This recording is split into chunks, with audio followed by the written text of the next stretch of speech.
in the sunlight, because the sunlight's nice. What's going on, everyone? Rob here, rPelton1. Thanks for tuning in. I appreciate it. I'm just finishing up the video of the part 2, the conclusion of the sleeping giant backpacking trip that I made. And that's the video that you're just about to watch. So if you haven't seen part 1 yet, the beginning, click on this link right up here. Check that video out. Come back and check out the conclusion, which is what you're about to watch. But quick question for you. On my trip videos, they're usually a little bit longer.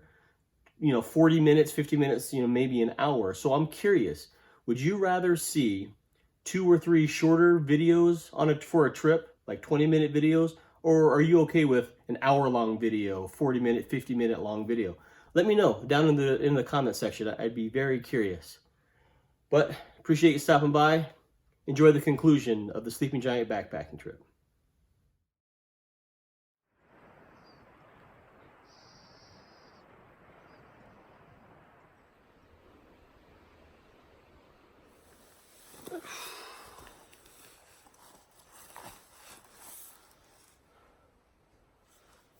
So why is it when I sleep at home, I'm up at 6, 7 o'clock, easy.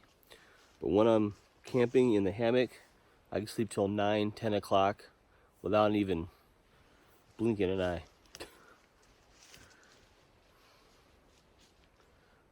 Up and at 'em. Yeah, I find that char cloth is mostly a learning tool. Not necessarily your go-to. There we go, nice sharp edge. So I gotta get a nice sharp edge of this chert. It's not flint, we don't have flint in North America. This is chert. And I'm gonna see if I can bounce some of these sparks off this edge onto some of these exposed fibers here.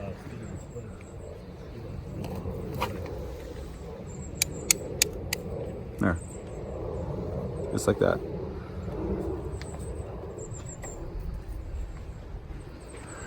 Now I've got actually lots of time here. I'm not in a rush. This is the inner bark of the quaking aspen. We call it poplar here in Canada. It's actually quite hard to harvest it like this because it usually rots on the tree first. It's a lot easier to do in the woods down in the south where they have like tulip poplars.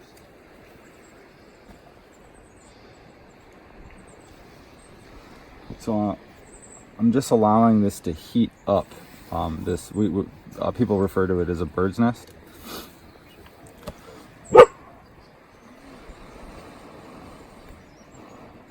It's not like a lighter. So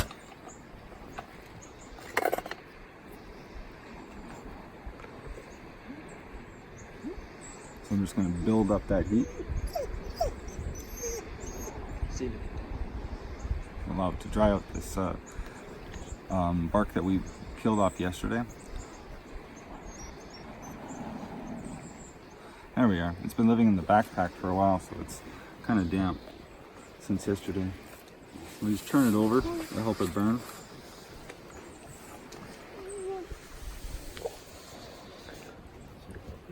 There we go. Give it lots of oxygen.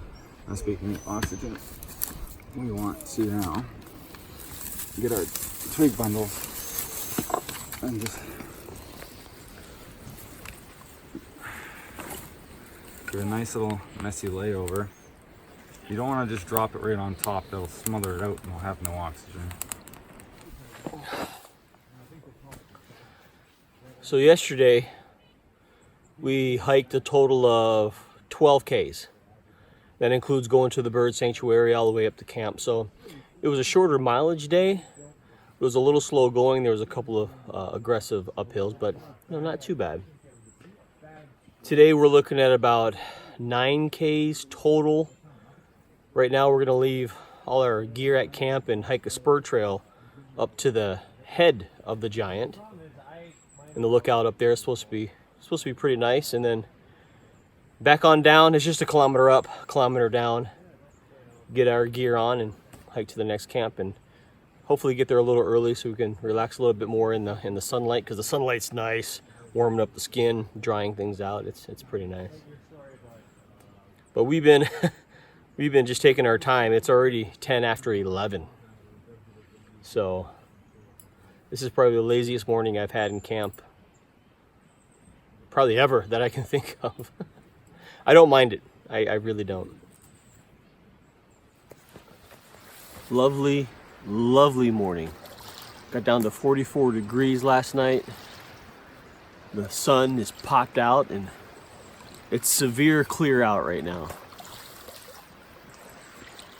This is camp.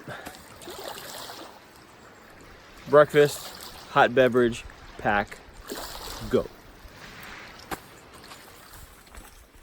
So it's a quarter to noon. Noon. And we're finally leaving camp to do a 1 kilometer jaunt straight up a mountain to the head of the giant. Yeah, it's gonna be steep. Yeah, I guess it's a pretty good scramble. Yeah. And then, a kilometer down. But I'm not wearing a pack or anything like that. Adam's wearing his pack just to keep some essentials that may come up. Basically, he's carrying all our stuff. I mean, I'm being the pack bitch. that's right. But it's a lovely morning. The first sunny day we've had this whole trip, eh? Yeah. Oh man, we've got a predicted like plus 20s for the Celsius. So I'm excited about that. Like we might actually be able to go swimming today. That'd be nice. Yeah, I can wash some sensitive areas. It needs a washing. I know. Oh yeah. And last night, one of the hikers that we picked up is Grant back there. Hi. You got a trail name, Grant? Rosier. Rosier? De Rosier. Oh, De Rosier. Nothing imaginative, just my last name. That's fair. Yeah. So De Rosier is hiking up to the head of the giant with us this morning, and gonna finish out the trip with us too. It's gonna be fun.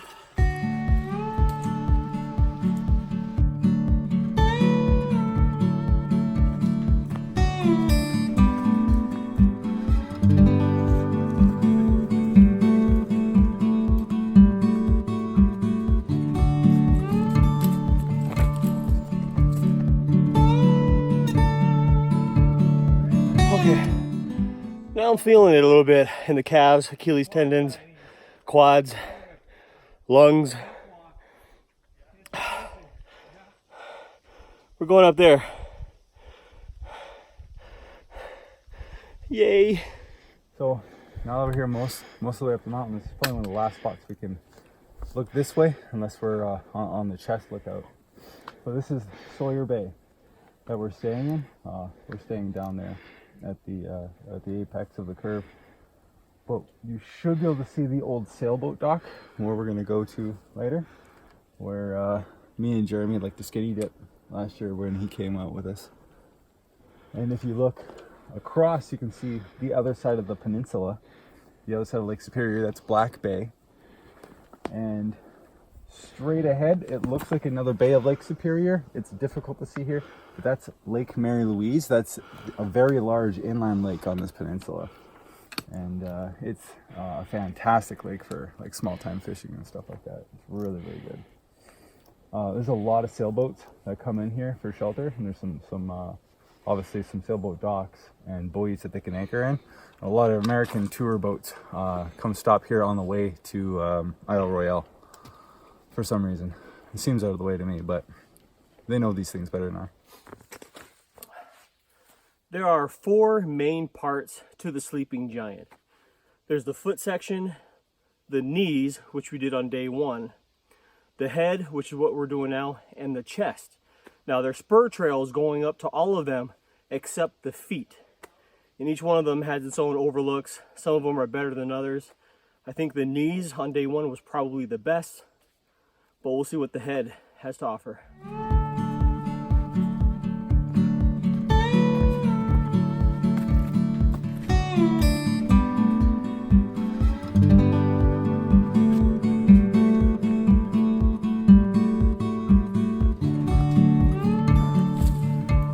I think I made it pretty much on top. It plateaus out right here. And I think the overlook is just up there. Flat ground. It's pretty nice.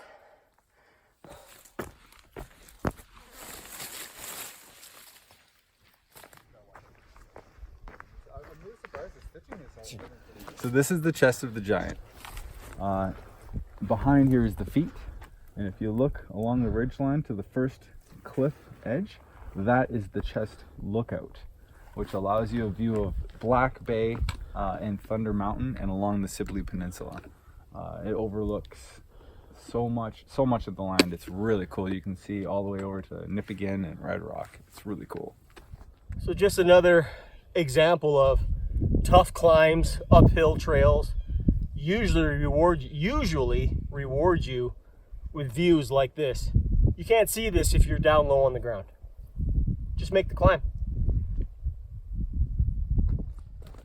Time to head back to camp. It's 1 o'clock. Now it's lunchtime and we haven't even really hit the trail yet.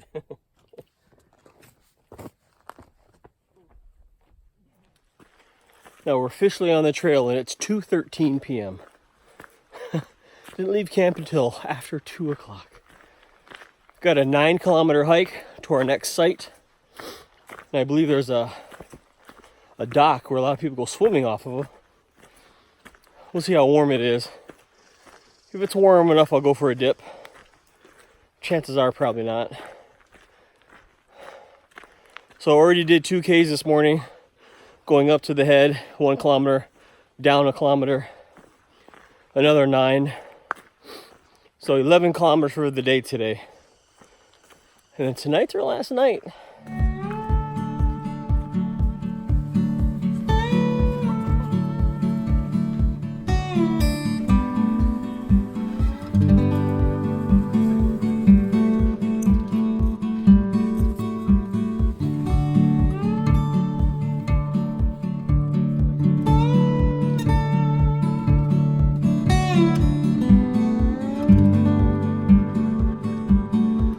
So this morning when we were to the top of the head, we were right up there, just around the other side, looking the other way.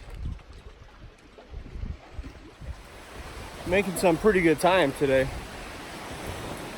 I'm not exactly sure what we have left, but it's pretty dense in here. But I've been noticing a few things on my last couple of trips. One is food. I tend to overpack on food a little bit. So my goal for this trip is to return to the trailhead with 0 food. So I packed a little lighter.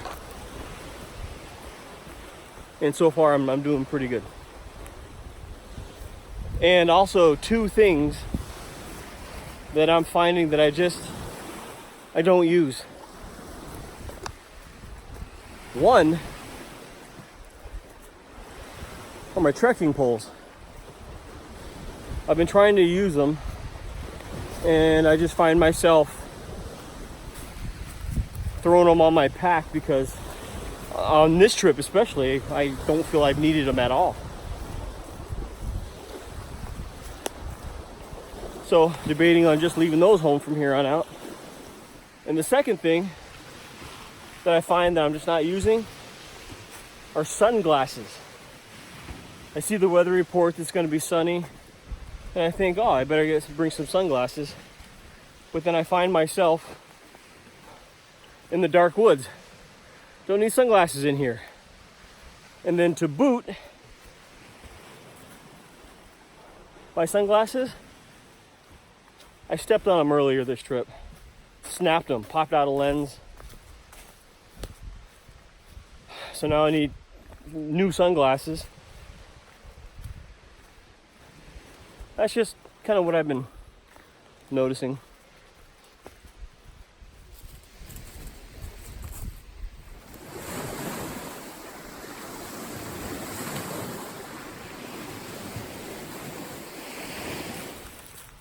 Well, we made it to camp.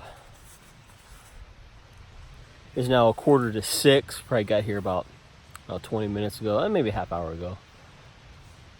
I took a dip in the lake. It's cold. I was just feeling a little grimy. Now we're all just setting up camp. The campsite here is pretty cool. There's a really cool fire pit. I'll show you here in a minute. I like getting camp clothes on. They're clean, they're dry, they're cozy. But yeah, it's the last night. I'm gonna take my time and enjoy it. Get some dinner going because I'm starving.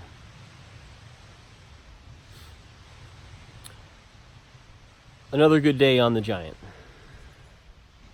There's a little tour around camp.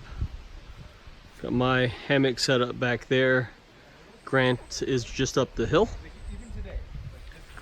Got Cass's hammock there. Beckett's tent there.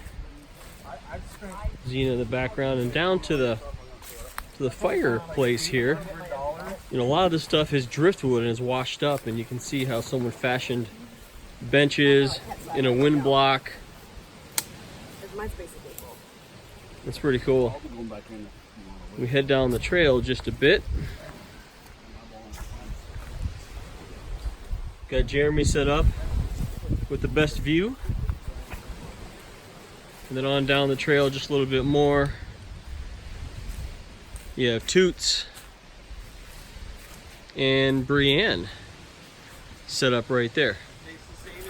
So a hiker that I met for the first time is Beckett here, along with Xena down there who's playing with her ball.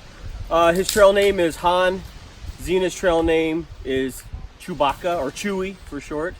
But great guy, does a lot of hiking in this area. He's from Thunder Bay as well, but he's got a YouTube channel as well. What's the name of that? Adventures with Beckett and Xena. Adventures with Beckett and Xena. I'll link his channel down in the description of this video, so be sure to hop on there and check out what Beckett's got. But it's been a great trip, man. You got a great trail system up here, and it's only 40 minutes for you. Exactly. And my trail is 4 hours for me, and I consider that close. How often do you get up there? Every chance I get. Every weekend in the fall if I can. Same here. Yeah. But yeah, check them out. Ooh, I'm so big. Damn. Yeah.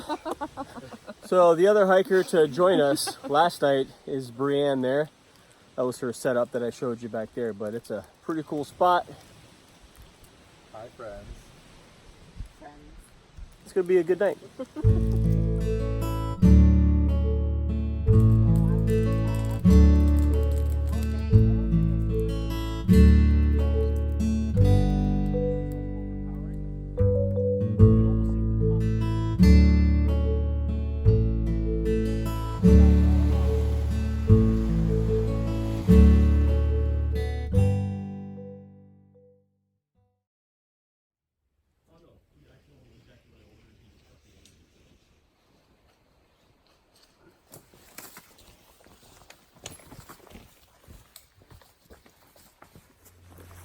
Good night. It was calm. Stars were out. I was hoping to see the northern lights, but they didn't pop out last night. But they did the night before. And I missed it. About 10:15. Got an 8-kilometer hike back to the car. Got down to 46 degrees last night. So just a nice, pleasant night. And today does call for rain again. So we'll see how that shakes out.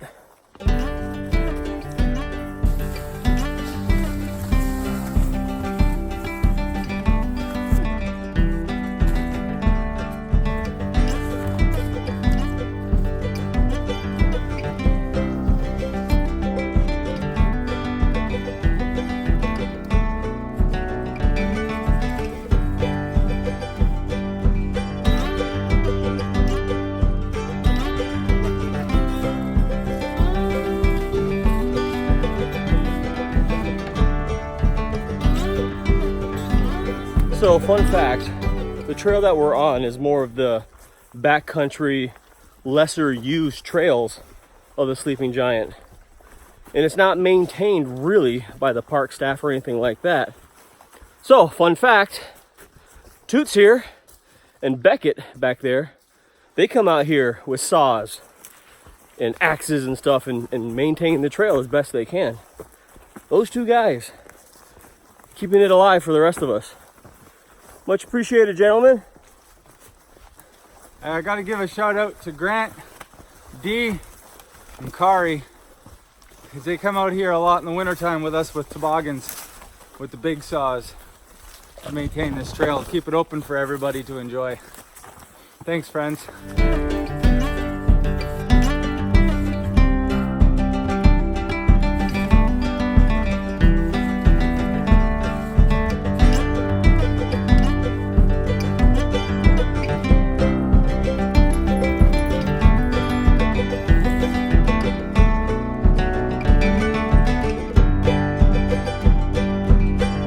Closing in on the trailhead. And the very last section before you get to the trailhead is up there. Woohoo! There's climbs and there's scrambles. There's both on this trip.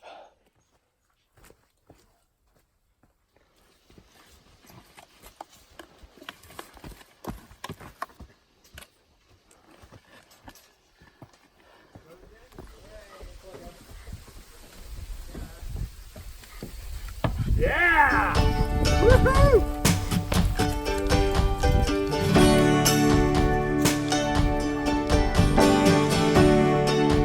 America!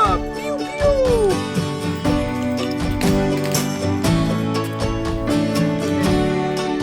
We did the thing! Hooray!